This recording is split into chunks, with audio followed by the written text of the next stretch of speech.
I used to take this. Oh, yeah, we're live. Hello, hello, hello. Good morning, good afternoon, good evening, everyone. How are you all doing? Happy Friday. It is the 13th of September 2024. We are September, almost mid September. Guys, where is this time going? I don't know. If you are busy like us, we do not know where this time is going, but we have been so productive. I hope you all are well.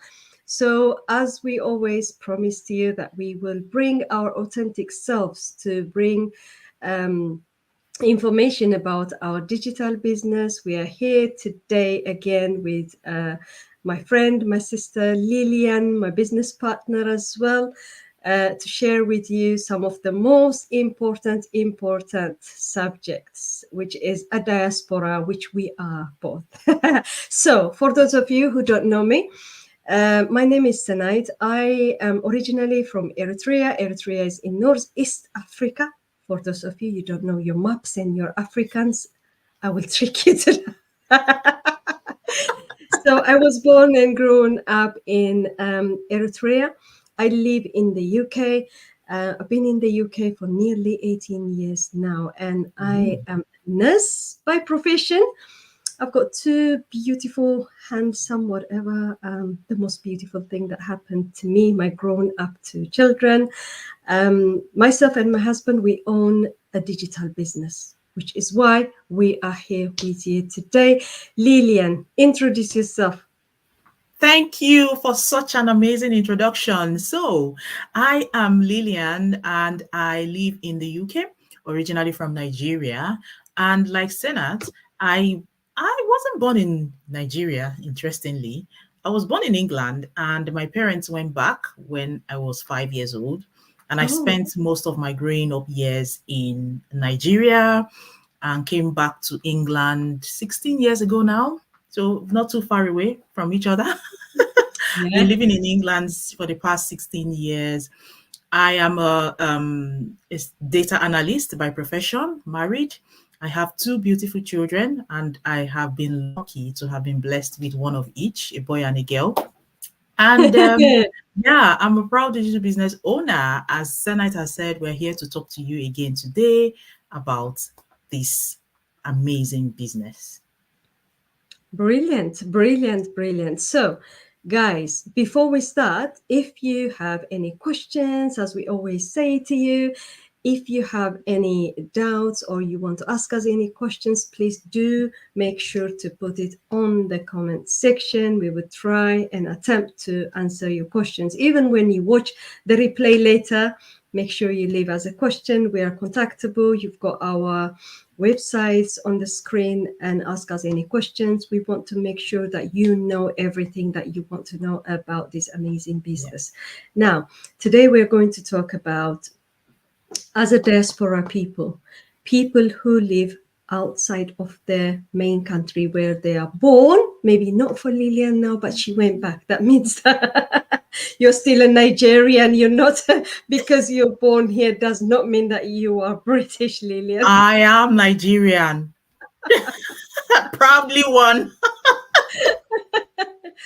So tell me, Lillian, which part are you first from Nigeria, and what So, is your favorite food? oh, lovely. Wow. So this is a very interesting question. I am from the southeast region of Nigeria, and I am someone that really loves food. I love trying new things. So it will interest you to know that the food from my region is not necessarily my favorite, but I would say that anything that has yam in it, yams. It could be yam porridge, it could be pounded yam, it could be fried yam. That's it. I love it. And any types of rice? Jollof rice, of course. Well, jollof rice is a common staple, but yeah, I'm okay with rice. But I'm like I remember when I was younger, when I because I went to the boarding house at the in secondary school in Nigeria. So Okay. anytime I came home, my dad always went to go and stock up the house with yams for the holidays, and he will Okay. stock it up. And then the moment I come in, he goes, "Oh." I've got yams for you because I know you love yams. And at the end of the holidays, when it's time for me to go back to school, he goes back to the store and checks the yams and he's like, have you eaten it all?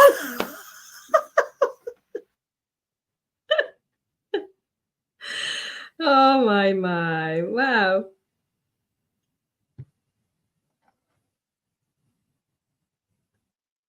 Are we stuck, Lillian?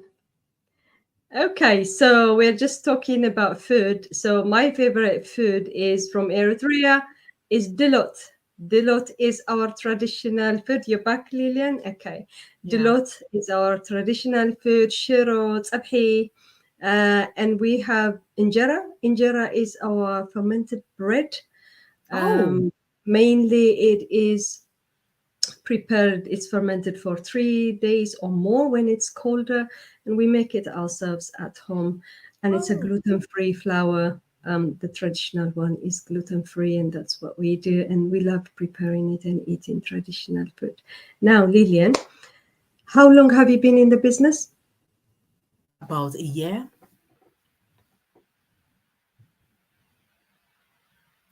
I've been in the business. Can you see me? Can you hear me? Yes, I can see you. Yeah. Okay. You've been fading. Sorry? You have been fading. Is it the Oh, I've been connection? fading. Yeah, Wow. but I can see you now. Okay. I don't know what's happening. My internet, it seems to be iffy, but let's hope It's because okay. it looks, yeah, it looks full now. I don't know what's wrong. So I've been in the Okay. business for just over a year.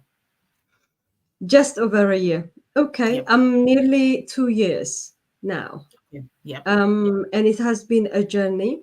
There's so much to learn, there's so much to discuss.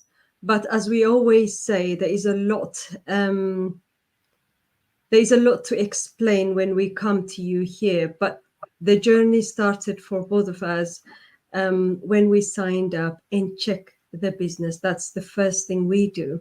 We check the Yes. business and see if this is a good fit for you or not, because you Mhm. cannot jump in when you don't know about what it is. So the first thing what we want to say about this business is we're not going to tell you, yes, it has got training. Yes, it's got amazing leaders. Yes, we have a lot of beautiful community that we work together. We all use the same business model, but we need you to check it out yourself. So Yeah. that's what we want to say to you, and that's what we're going to say to you at the end. But today we are here to discuss about what it means for us as a diaspora people who live outside of their countries and help perhaps a lot of people back home.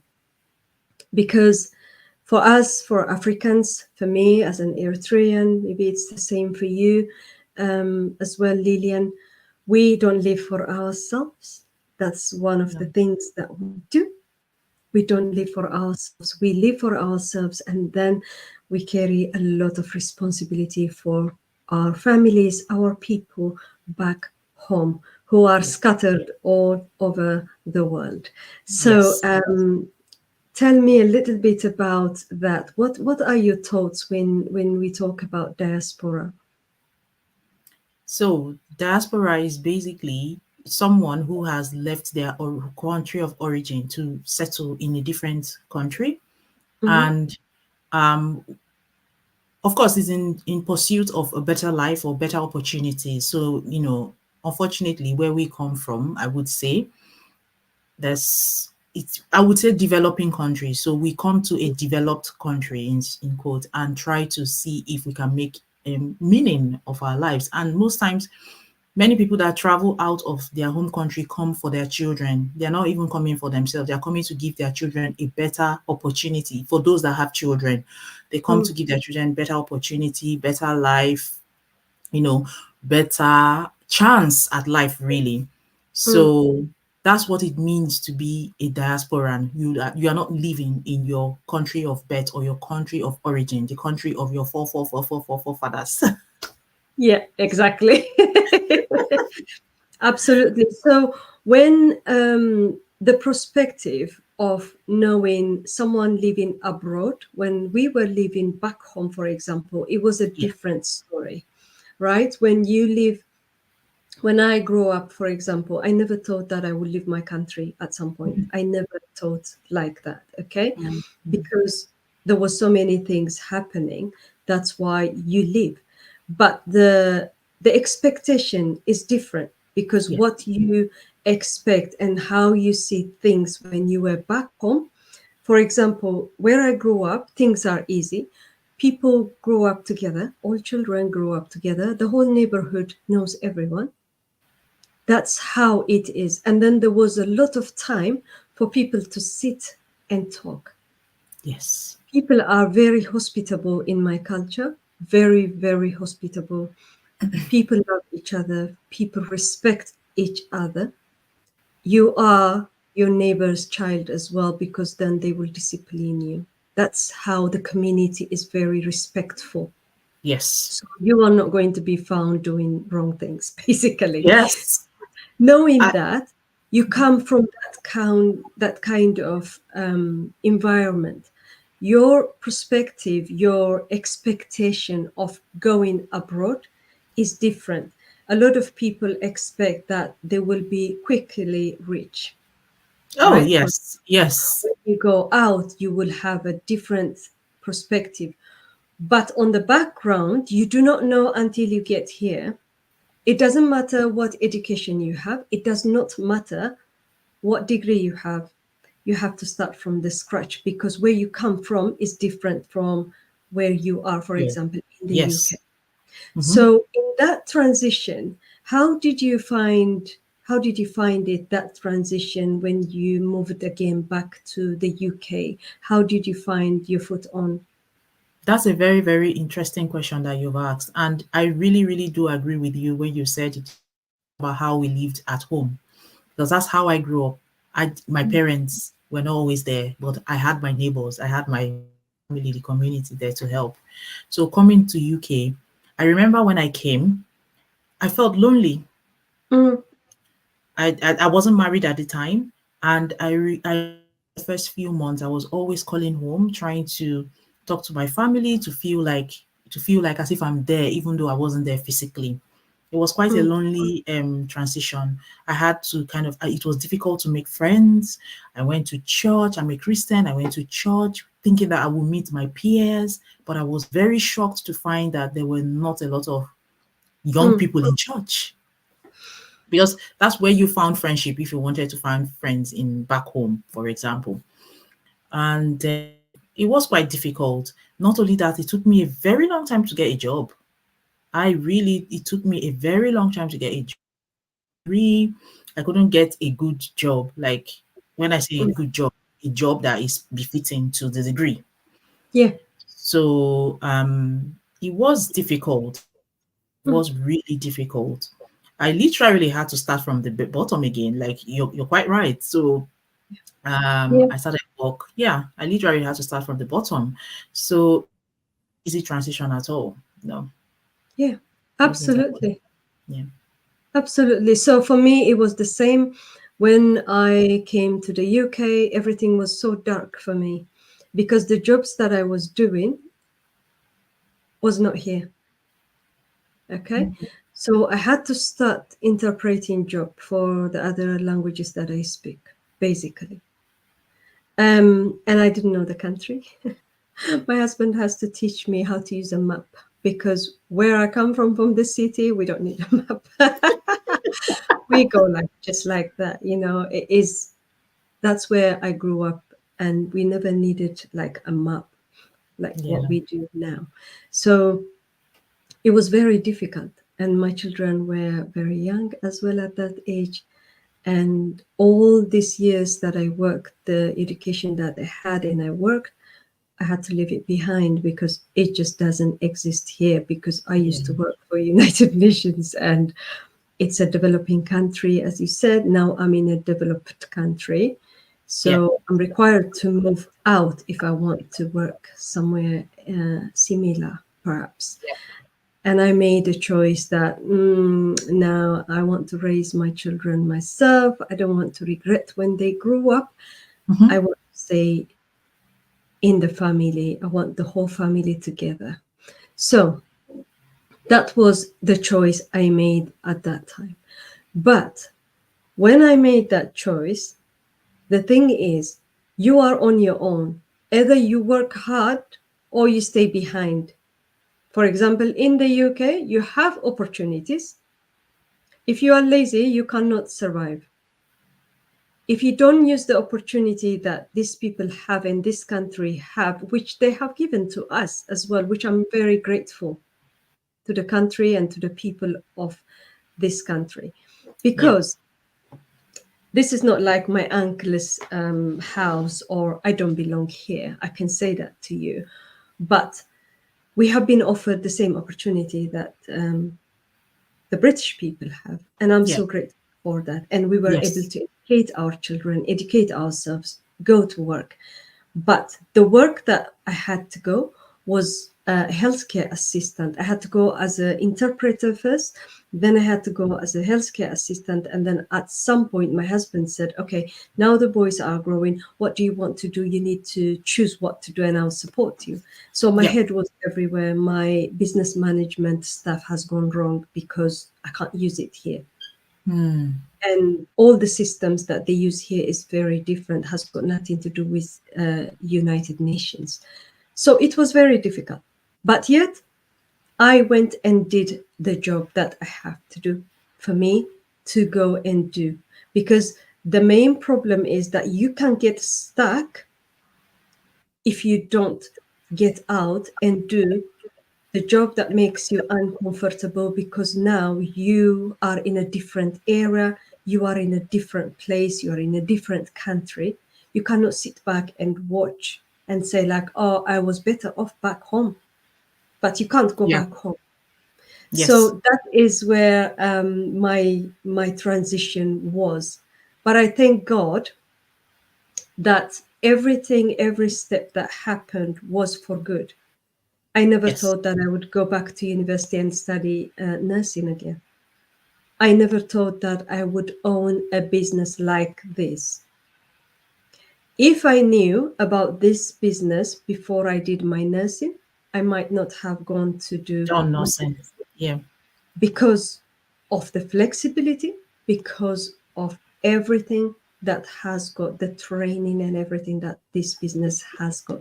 But there is always time for everything, then you cannot complain. The one thing that you have to do is when you get the opportunity, you need to grasp it, you need to check it, you need to own it, so that you can improve the future of yourself and your family. This is And your how I family. see it. How about you, Lillian? Yeah.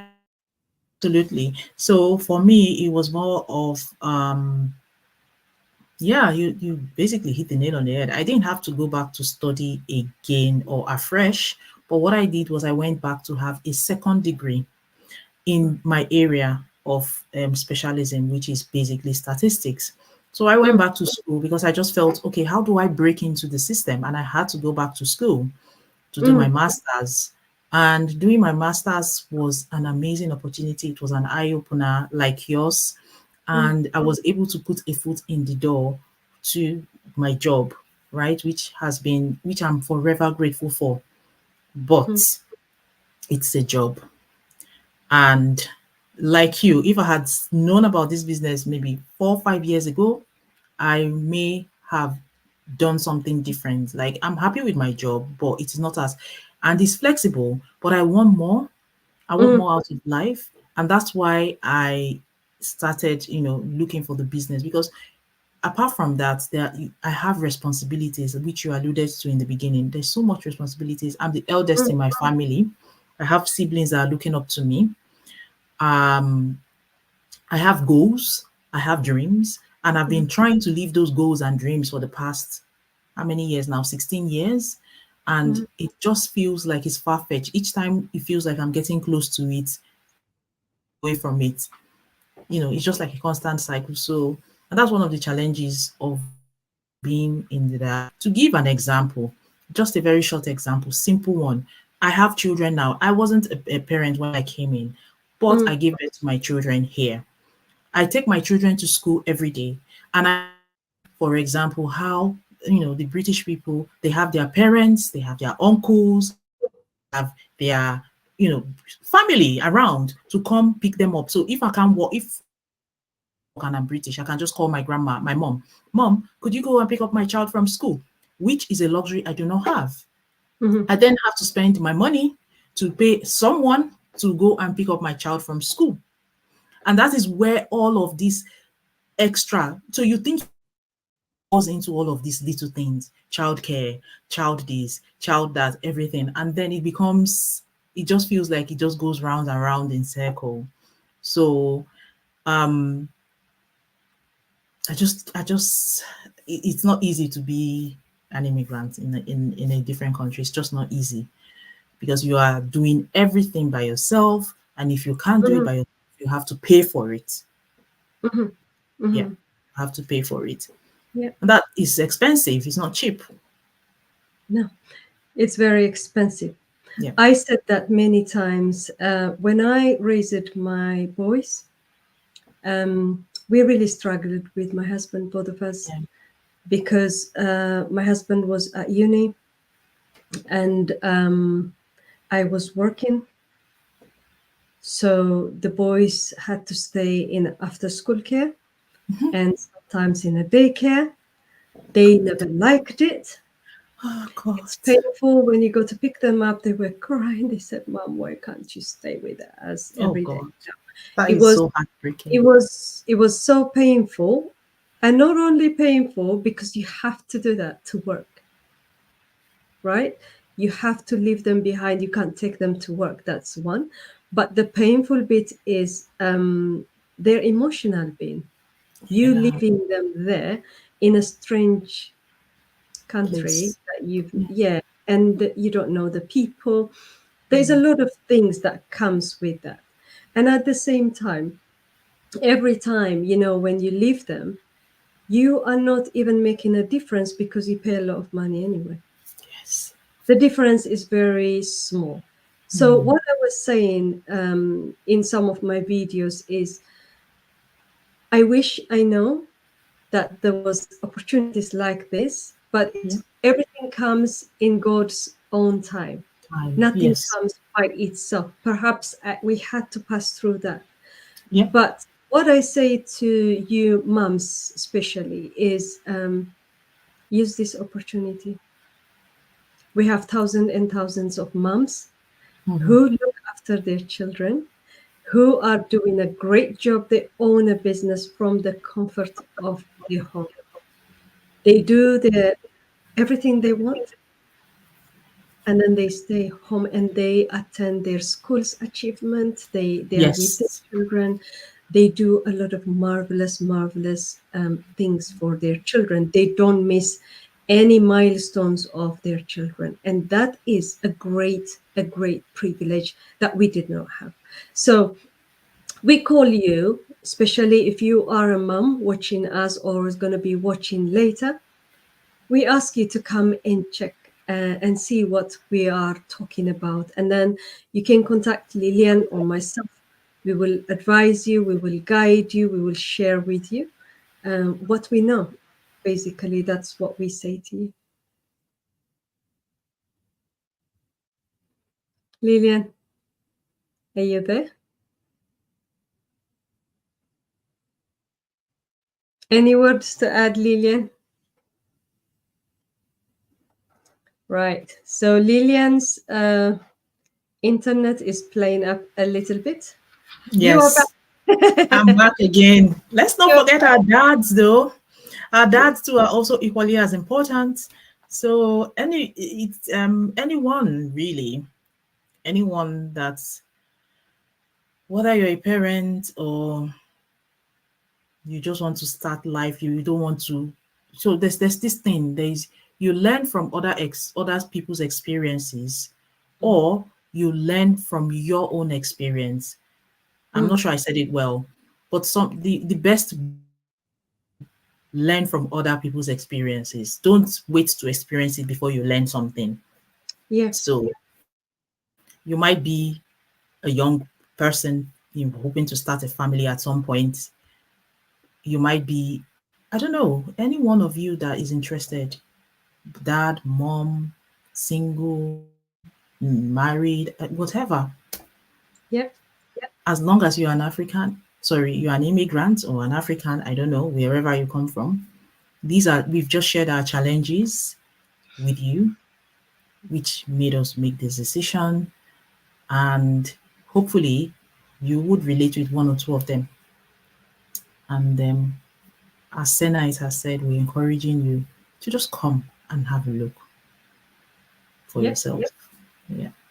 absolutely. Absolutely. Well, Lillian, the time has gone. Yes, has gone. But it's really great talking to you. It's really great. Yes. So Thank yeah, you. as we said, we will finish it up now. But if you have any questions, let us know. Yep. Talk to us, send us a message. We will get back to you. Yeah, have a nice weekend, everyone. And have a lovely weekend, everyone. Thank you very much for your time. Bye bye. Bye bye.